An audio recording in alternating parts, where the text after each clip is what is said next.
guys to the guide on the -1 Edron lycanthropes and werecreatures caves. My name is Thunder, and I'll be showing you how I learned this spawn and the best way to do it. So you'll start it off once you reach the spawn by going down a small corridor to the south. I suggest you kill the mobs on the way if these are first time, so you figure out how strong they are and how many each monster will probably take for your TTK, for how long it'll take to kill it. And now as we move our way down into the first spawn here, you're going to want to be pulling everything to the center and then running it around as a nice cow herding method. I find that method much better for this room over just having them trail you, as they can have summon spawn and trap you. As we move into the next pull here, there is going to be a spot north through the wall that is very important that you use. It helps you navigate this room a lot more useful than if you didn't have it, and you can trick the AIs of the mobs in this room to do that. A key way to hunting this room is by pulling all the mobs to one side and then making a sharp directional change and using the other half of the room to pull the mobs and repeating this cycle. I worked in a counterclockwise method, going just left and up, and it seemed to be the best way for me. I didn't have any problems with respawn or clearing too fast at my level. I started here at 150 and I hunted here to about 190 without any real issues. I hunted here during double loot time and double experience during the weekend, and it was really well.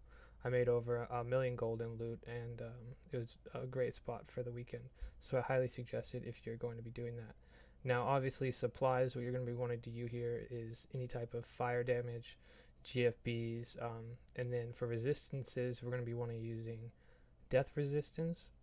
So if you have a Koshi's amulet, a butterfly ring, dark moon mirror, things like that.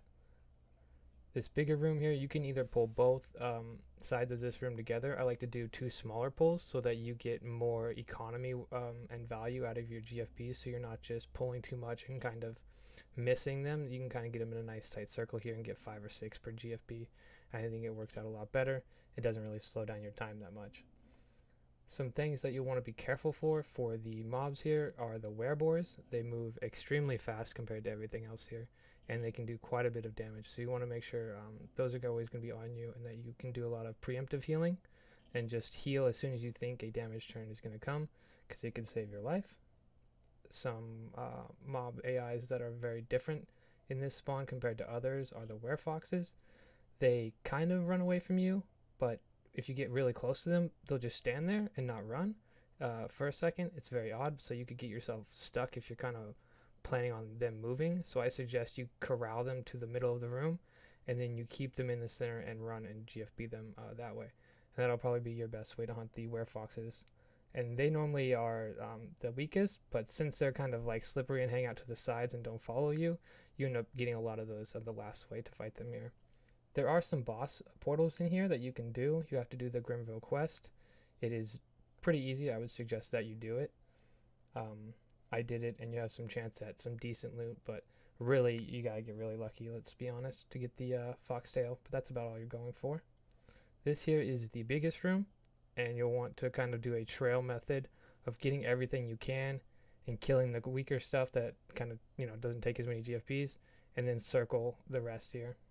And yeah, that's this spawn. There'll be about 1 more pull, but I think that's about it. It's a great spawn for levels 150 to 180, even lower you can, but then you're kind of pushing it and you could die. I don't really like hunting that way. I'm more of, I'd rather hunt an extra 20 minutes and then hunt, a spot that's more dangerous and die, and then have to hunt an extra hour one of the times because you died. So that's just my take on it. So I hope you guys enjoyed finding out what to do here and what the pulls look like. And yeah, thanks for watching.